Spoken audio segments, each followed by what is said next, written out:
Bismillahirrahmanirrahim. Today we are going to discussing the phylum car data. तो हम phylum car data के बारे में उसकी कैरेक्टरिस्टिक के बारे में डिटेल से देख चुके हैं। उसकी क्लासिफिकेशन भी हमने देखी थी। तो आज हम उसका सब फाइलम यूरो कार डेटा पढ़ेंगे। सब फाइलम यूरो कार डेटा के बारे में डिटेल से देखेंगे। सब फाइलम यूरो कार डेटा को ट्यूनिकेट्स भी कहा जाता है। अब ये जो वर्ड है यूरो कार डेटा दो लफ्ज़ों से मिलकर बना हुआ है। यूरो का मतलब होता है टेल, कॉर्डा का मतलब होता है कॉर्ड। अगर इसके इंट्रोडक्शन की बात करें, urochordates sometimes known as tunicate. ठीक है, यूरो कार डेटा को कभी कभार क्या कहा जाता है, ट्यूनिकेटा भी कहा जाता है। और कॉमनली इन्हें क्या कहा जाता है, सी स्क्वायर्स भी कहा जाता है। The body of an adult tunicate is quite simple. इनकी जो बॉडी होती है बहुत ही सादा होती है। Being essentially a sac with two siphon.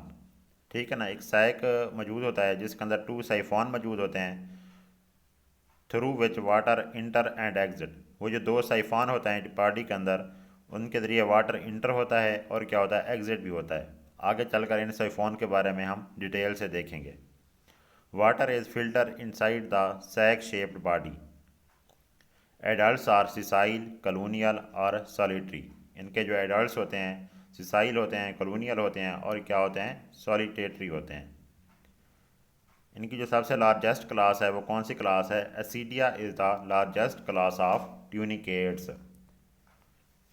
Next अगर हम बात करें इनके हैबिटेट की कि ये कहाँ पर पाए जाते हैं।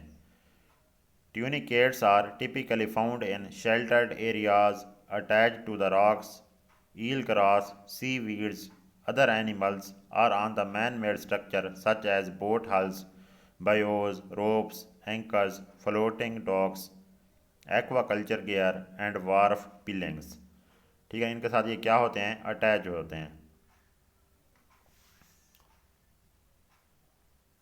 नेक्स्ट अगर हम बात करें इनकी बॉडी फॉर्म की, a tunicate is belt like a barrel. Barrel की तरह ये बनता है। The name tunicate comes from the firm but flexible body covering. ठीक है ना, ये जो नेम ट्यूनिकेट हम इसे देते हैं तो इसके ऊपर एक फ्लेक्सिबल बॉडी कवरिंग होती है which is known as tunic, जिसे हम क्या कहते हैं, ट्यूनिक का नाम देते हैं। Most tunicate lives with the posterior or lower end of the barrel attached firmly to the fixed object. ठीक है, इनका एक एंड जो होता है क्या होता है, किसी सबस्ट्रेट के साथ अटैच होता है। एंड हैव टू साइफोन और ओपनिंग। जबकि जो दूसरी साइड होती है जो फ्री होती है, जो अटैच नहीं होती, उसके ऊपर दो साइफोन होते हैं या ओपनिंग मौजूद होती हैं। Tunicates are plankton feeder. ठीक है ना, एक और बात याद रखें, ट्यूनिकेट्स क्या होते हैं, प्लांक्टोन फीडर होते हैं। तो इसकी जो दो साइफोन हैं उसमें से जो पहली साइफोन होती है, फर्स्ट साइफोन होती है, उसे हम क्या नाम देते हैं, ओरल साइफोन का नाम देते हैं। One siphon is oral siphon. ठीक है ना, एक जो साइफोन है उसे हम क्या नाम देते हैं, ओरल साइफोन का नाम देते हैं। It is the inlet for water circulating. ठीक है ना, ये क्या होती है, वाटर सर्कुलेशन की क्या होती है, इनलेट होती है। It also act as mouth opening. ठीक है ना, ये किसके तौर पर काम करती है, माउथ ओपनिंग के तौर पर भी काम कर रही होती है। नेक्स्ट अगर हम बात करें एट्रियल साइफॉन की, तो यहाँ से वाटर क्या किया जाता है, बॉडी से रिमूव किया जाता है। It is the opening for x current of water. ठीक है ना, ओरल साइफॉन जो होती है इन करंट ऑफ वाटर के लिए होती है, मतलब माउथ ओपनिंग होती है। एग्जिट के लिए क्या मौजूद होता है, वाटर के एग्जिट के लिए एट्रियल साइफॉन मौजूद होता है। अगर हम इनकी जो मैंने कहा है कि बॉडी जो होती है कवर्ड होती है, जिसे हम क्या बोलते हैं, ट्यूनिक का नाम देते हैं, तो इसके बारे में आप डिटेल से देखते हैं। Body wall of most tunicates covered by tunic. It is connective tissue like covering. इसकी जो कवरिंग होती है किस तरह होती है, कनेक्टिव टिश्यू लाइक क्या होती है, कवरिंग होती है। जेल लाइक होती है लेकिन टफ होती है। ठीक है ना, होती जेल लाइक है अपेयरेंस जो होती है इसकी, but it is quite tough. It is secreted by the epidermis. ये कहाँ से सेक्रीट होती है, एपिडर्मिस इससे क्या करता है, सेक्रीट करता है। Composed of protein, salts and cellulose. अगर हम इसकी कंपोजिशन की बात करें, ट्यूनिक की कंपोजिशन की, तो ये किस चीज़ से मिलकर बनी हुई होती है, प्रोटीन की, सॉल्ट की एंड सेलुलोज की। तो इसके अंदर क्या होता है, एंडोडर्मिस से भी क्या होती है, कनेक्टेड होती है। अगर एंडोडर्मिस इसके अंदर मौजूद है तो इसका मतलब है ब्लड वेसल्स क्या होती हैं, या ब्लड सेल्स इसके अंदर क्या होते हैं, ट्यूनिक के अंदर क्या होते हैं, मौजूद होते हैं। इसके अलावा root like extensions of tunic are called stolons. ठीक है ना, ट्यूनिक के अंदर क्या होते हैं, रूट लाइक एक्सटेंशंस होती हैं जिसे हम क्या नाम देते हैं, स्टोलन्स का नाम देते हैं। Which help the tunicate to anchor the substrate. ठीक है ना, जो क्या करते हैं, ट्यूनिकेट को मदद देते हैं ताकि वो किसी सबस्ट्रेट के साथ क्या हो सकें, अटैच हो सकें। तो ट्यूनिंग क्या होती है, एक कवरिंग होती है, जेल लाइक होती है। ठीक है ना, पेरेंसिस की जो होती है, एपिडर्मिस से सिक्रीटेड होती है लेकिन क्वाइट टफ होती है। किस चीज़ की मिलकर बनी होती है, प्रोटीन की, साल्ट की, और किस चीज़ की, सेलुलोज की क्या होती है, कंपोजिशन होती है। इसके अलावा इसके अंदर क्या होते हैं, रूट लाइक प्रोजेक्शंस होती हैं जिन्हें स्टोलन्स का नाम देते हैं। ये जो स्टोलन्स होते हैं ट्यूनिकेट को सबस्ट्रेट के साथ अटैच कराने में या एंकर कराने में क्या करते हैं, हेल्प करते हैं। नेक्स्ट अगर हम बात करें इनके अंदर लोकोमोशन की, तो tadpole larvae and appendicularians, appendicularians एक क्लास है इनकी, swim by the undulating the tail, ये क्या करते हैं, स्विम करते हैं टेल की मदद से। Which contains a stiff notochord, जिसके अंदर एक नोटोकार्ड भी क्या होती है, मौजूद होती है। नोटोकार्ड के बारे में हम पढ़ चुके हैं। Despite their sessile life style, some adult, वैसे तो ये क्या होता है, इनकी जो लाइफ स्टाइल होता है सिसाइल होता है, लेकिन कुछ adult ascidian can move by attaching with one area of the body and letting go with another. ठीक है ना, एक एरिया से बॉडी को अटैच कराते हैं, दूसरी बॉडी फ्री कर देते हैं। इस तरह ये क्या कर रहे होते हैं, मूव कर रहे होते हैं substrate to substrate. Movement of colonies up to 1.5 centimetre per day has been recorded. ठीक है ना, मूवमेंट रिकॉर्ड किया गया है 1.5 centimetre per day. Longitudinal and circular muscle present below the epithelium, तो इनके अंदर क्या मौजूद होते हैं, लॉन्गिट्यूडनल और सर्कुलर मसल्स भी मौजूद होते हैं।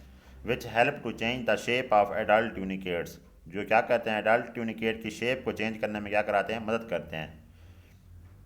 Act against the elasticity of the tunic and hydrostatic skeleton, ये जो मसल्स होते हैं एक्ट करते हैं against the elasticity of the tunic and hydrostatic skeleton. तो उसके बाद फिर क्या होता है, अगर ये इस तरह करते हैं, hydroskeleton is produced by sea water confined to the internal chambers. ठीक है ना, अब ये जो हाइड्रोस्केल्टन है किससे प्रोड्यूस होता है, सी वाटर से, जो इसकी बॉडी के अंदर क्या होता है, इंटर हो जाता है।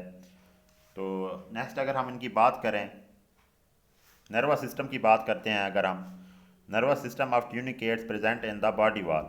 ठीक है, इनका जो नर्वस सिस्टम है कहाँ पर मौजूद होता है, ट्यूनिकेट्स की बॉडी वॉल के अंदर इनका नर्वस सिस्टम क्या होता है, मौजूद होता है। विच फॉर्म्स नर्व पिलक्स, जो एक नर्व्स का क्या बना रहा होता है, जाल बना रहा होता है, नेट बना रहा होता है, पिलक्स बना रहा होता है। It has single ganglion located on the wall of the pharynx. ठीक है, इनका जो नर्वस सिस्टम होता है एक ही गैंग्लियन पर मुश्तमिल होता है। Which represent in the wall of pharynx, pharynx की वॉल्स के अंदर मौजूद होता है। कहाँ कहाँ पर मौजूद होता है, between the oral and atrial साइफॉन, या ओपनिंग के दरमियान ये क्या होता है, मौजूद होता है। This ganglion is not vital for body coordination functions. ठीक है ना, ये जो गैंग्लियन होता है बॉडी कोऑर्डिनेशन फंक्शंस के लिए वाइटल नहीं होता। Tunicates are sensitive to many kinds of chemicals and mechanical stimuli, tunicates जो होते हैं बहुत सारे केमिकल और मैकेनिकल स्टिमुलाई के खिलाफ क्या कर रहे होते हैं, रिस्पॉन्स शो कर रहे होते हैं। इनके जो रिसेप्टर्स होते हैं distributed all over the body. ठीक है ना, their receptors are distributed all over the body. There are no complex sensory organ, इनकी बॉडी के अंदर किसी किस्म के कोई कम्प्लेक्स सेंसरी आर्गन्स मौजूद नहीं होते। ठीक है ना, दोबारा देखें अगर हम, नर्वस सिस्टम क्या होता है, ट्यूनिकेट्स का बॉडी वॉल के अंदर मौजूद होता है। It form the nerve plucks present in the wall of pharynx between the oral and atrial साइफॉन। इसके साथ साथ अगर हम बात करें कि ये जो होता है कोऑर्डिनेशन के लिए इतना ज़्यादा अहम किरदार अदा नहीं करता। इनकी जो बॉडी होती है केमिकल और मैकेनिकल स्टिमुलाई के खिलाफ रिस्पॉन्स शो करती है। इनके जो रिसेप्टर्स होते हैं बॉडी के ऊपर डिस्ट्रीब्यूटेड होते हैं, कोई कम्प्लेक्स सेंसरी आर्गन मौजूद नहीं होता। नेक्स्ट अगर हम बात करें इनके अंदर न्यूट्रिशन की, तो इससे पहले हम देख लेते हैं फेरेंक्स और एट्रियम के बारे में। Most of the space with in the tunicate, मतलब बॉडी कैविटी इनके अंदर मौजूद होती है जिसे हम क्या नाम देते हैं, एट्रियम का नाम देते हैं। इसके अलावा इनके अंदर एक लार्ज फेरेंक्स भी क्या होता है, मौजूद होता है। The tunicate's pharynx is covered by tiny hairs ciliated cells, इनका जो फेरेंक्स होता है इसके अंदर सीलिएट सेल्स मतलब सीलिया मौजूद होते हैं। Which allow the consume feed to pass down through the oesophagus, जो क्या करते हैं उनकी कंट्रैक्शन की वजह से जो कंज्यूम फूड होती है, जो फूड इंटर होती है वो ईसोफेगस तक इंटर हो जाती है। Oral मर्जन of the pharynx have tentacles, pharynx का जो ओरल मर्जन है जिसे हम माउथ कहते हैं, वहाँ पर टेंटिकल मौजूद होते हैं। Which prevent the large objects from entering into the pharynx, जो क्या करते हैं, प्रिवेंट करते हैं लार्ज ऑब्जेक्ट्स को कि वो फेरेंक्स के अंदर इंटर ना हो सकें। Numeral फ्रेंजियल slits called stigmas perforate the pharynx. बहुत सारे फ्रेंजियल स्लिट्स होती हैं जिन्हें हम स्टिग्मा कहते हैं, वो भी फेरेंक्स के अंदर क्या होते हैं, परफोरेट कर रहे होते हैं। सीलिया एसोसिएटेड, इन स्टिग्मास के साथ भी सीलिया क्या होते हैं, एसोसिएटेड होते हैं। Circulate the water into the pharynx, this water leave the body by atrial साइफॉन। ये जो वाटर इंटर होता है फिर एट्रियल साइफॉन से क्या हो जाता है, लीव कर जाता है। तो यहाँ पर आपको नज़र आ रहा है डायग्राम यहाँ पर दिखाई गया है, अनाटमी दिखाई गया ट्यूनिकेट्स की, इंटीरियर और पोस्टीरियर एंड दिखाया गया है। ये अगर हम बात करें तो आपको नज़र आ रहे हैं, हम अभी बात कर रहे थे, इनकी बॉडी के अंदर दो साइफॉन मौजूद होते हैं, ओरल साइफॉन मौजूद होते हैं आपको नज़र आ रहे हैं, और एट्रियल साइफॉन भी मौजूद हैं। ओरल साइफॉन के ज़रिए वाटर इंटर होता है, एट्रियल साइफॉन के ज़रिए रिमूव होता है। एक कैविटी मौजूद होती है जिसे हम एट्रियम का नाम देते हैं। इसके अलावा हमने कहा था इसके स्टिग्मा के अंदर, इसकी फेरेंक्स के अंदर स्टिग्मा मौजूद होते हैं, वो भी नज़र आ रहे हैं आपको। इंटेस्टाइन मौजूद है, स्टमक मौजूद है, हार्ट भी क्या है इनसे कनेक्टेड है। नीचे जो है इसकी बाहर बॉडी कवरिंग जो है वो आपको ट्यूनिक नज़र आ रही है। अगर हम इसके पोस्टीरियर एंड को देखें तो ये आपको नज़र आ रहा है कि ट्यूनिक ने बाहर कवर किया हुआ है, उसके नीचे एट्रियम मतलब बॉडी कैविटी मौजूद है, उसके नीचे फेरेंक्स मौजूद है, फेरेंक्स के साथ ही बाहर की तरफ एंडोस्टाइल मौजूद है। एट्रियल ओपनिंग से नज़र आ रही है जहाँ से वाटर रिमूव होगा, और स्टिग्मा नज़र आ रहे हैं आपको जो फेरेंक्स के अंदर, फेरेंक्स के साथ मौजूद होते हैं। इसके साथ साथ म्यूकस शीट भी नज़र आ रही है। ये जो म्यूकस शीट है अभी हम इसका फंक्शन पढ़ेंगे आगे डिटेल से, तो ये डायग्राम बहुत ही इंपॉर्टेंट है। नेक्स्ट अगर हम बात करें, ये मज़ीद इसे ओपन करके दिखाया गया है इंटरनल अनाटमी को। इंटीरियर एंड भी नज़र आ रहा है, ठीक है ना, यहाँ से आपको नज़र आ रहा है ओरल कैविटी या ओरल या बक्कल साइफॉन है, ठीक है ना। तो इसके साथ साथ न्यूरल गैंग्लियन भी नज़र आ रहे हैं, एट्रियल साइफॉन है, एनस मौजूद है, फेरेंक्स मौजूद है, टेस्टीज, ओवरी, हार्ट और स्टमक भी इसके अंदर आपको नज़र आ रहे हैं। तो अभी हमने न्यूट्रिशन के बारे में क्योंकि पढ़ रहे हैं, तो इसका हम डाइजेस्टिव अगर ट्रैक की बात करें तो हम देखते हैं large pharynx with many gill slits stigmata for filter the feeding, ठीक है ना। बहुत सारे फेरेंक्स होते हैं, गिल स्लिट्स होते हैं जो क्या करते हैं खुराक को फिल्टर कर रहे होते हैं। इसके अंदर एक जो फेरेंक्स होती है वो किस चीज़ के अंदर ओपन होगी, डाइजेस्टिव ट्रैक के अंदर ओपन होगी। Digestive track and at the anus near the atrial साइफॉन, ठीक है ना। ये जो डाइजेस्टिव ट्रैक है ये कहाँ पर एंड होता है, एनस के ऊपर, जहाँ पर एट्रियल साइफॉन मौजूद होगा। Ventral ciliated groove is present in the pharynx, pharynx के अंदर एक वेंट्रल सीलिएटेड ग्रूव था जिसे हमने क्या नाम दिया था, एंडोस्टाइल का। ये जब हमने डायग्राम देखी थी तो उसमें हमें नज़र आया था एंडोस्टाइल। तो वो क्या होता है, असल में वेंट्रल सीलिएटेड ग्रूव होता है किसके अंदर, फेरेंक्स के अंदर, जिसे हम एंडोस्टाइल का नाम देते हैं। अब इसके साथ ही अगर हम देखें, it form a mucus sheath during the feeding. Endostyle क्या बनाता है, म्यूकस शीथ बनाता है जब हम फीडिंग कर रहे होते हैं, मतलब जब एनिमल फीड कर रहे होते हैं। Cilia moves the mucus sheet dorsally across the pharynx, वो इस म्यूकस शीट को फेरेंक्स के अंदर मूव कराते हैं। फूड पार्टिकल्स यहाँ पर ट्रैप हो जाते हैं, इस म्यूकस के अंदर ट्रैप हो जाते हैं। उसके बाद ciliary action move this mucus string in to the gut track, जो डाइजेस्टिव एंजाइम होते हैं स्टमक के अंदर सिक्रीट कर दिए जाते हैं। Absorption occur across the wall of intestine, food tube short and simple often U shaped with anus near the atrial साइफॉन।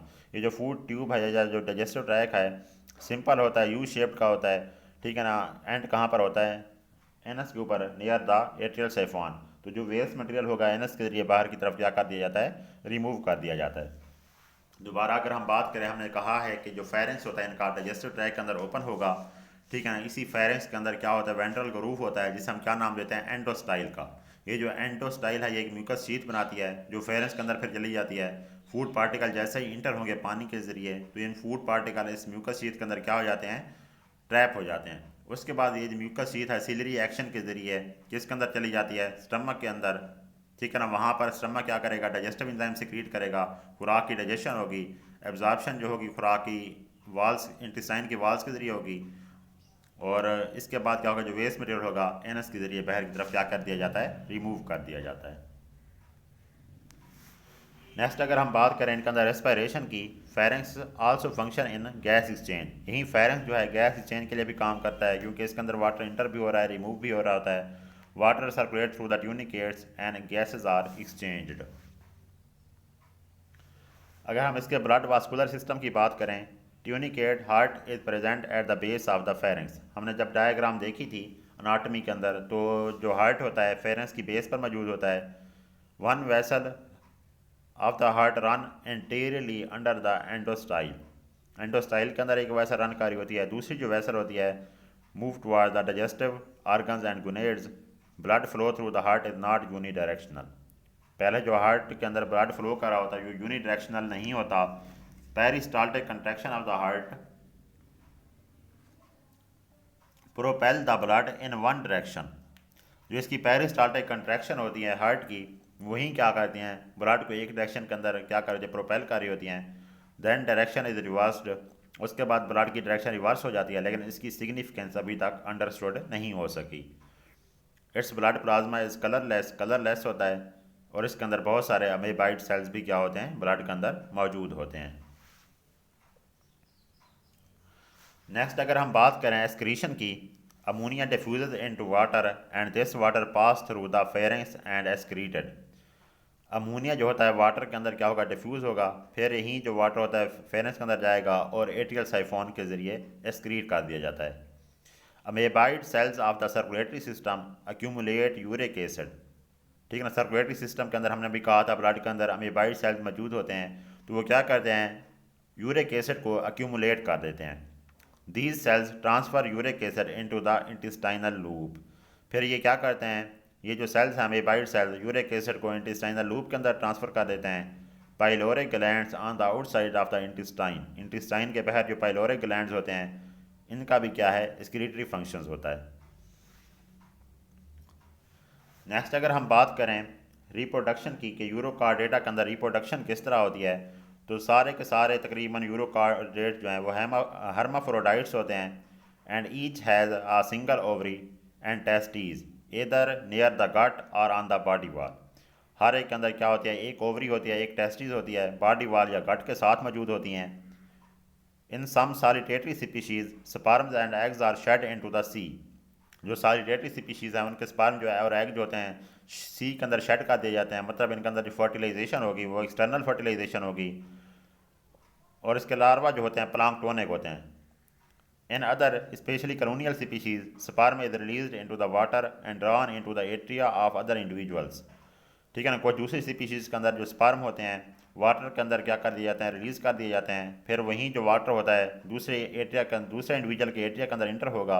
With the incoming water current fertilisation take place here. तो उसी के अंदर वहाँ जो एट्रिया होता है वहाँ पर फर्टिलाइजेशन भी हो सकती है। सेल्फ फर्टिलाइजेशन का कोई कंसेप्ट नहीं है, अलबत्ता क्रॉस फर्टिलाइजेशन इसके अंदर क्या होती है, मौजूद होती है। तो मैंने कहा है कि क्या होते हैं, हर्माफ्रोडाइट होते हैं, टेस्टीज और जो ओवरी हैं एक एक मौजूद होती हैं, गाटी के अंदर या बॉडी वॉल के साथ मौजूद होती हैं।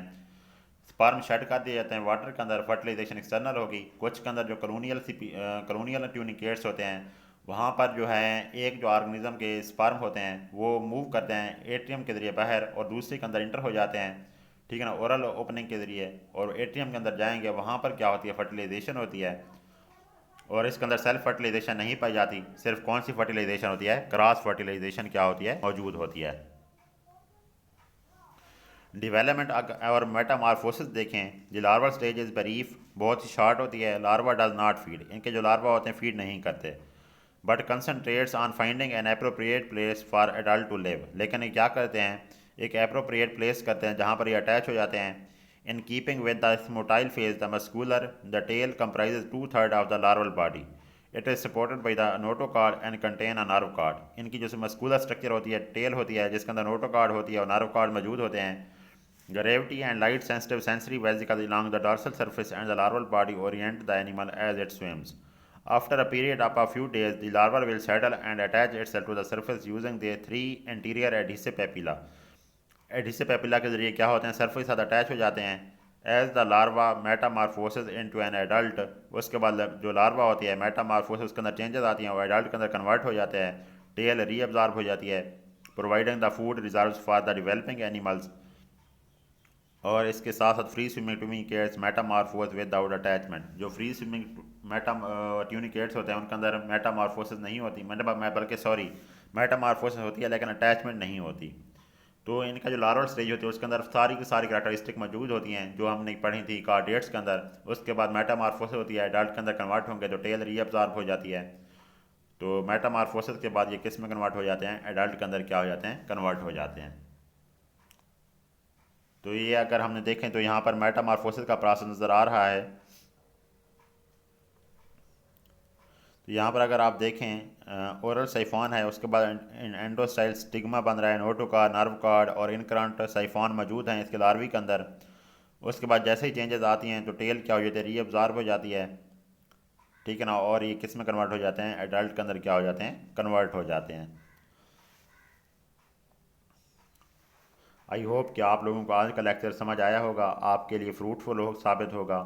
For more videos subscribe my channel which name is zoologist Etazaz Safdar, and also press the bell icon.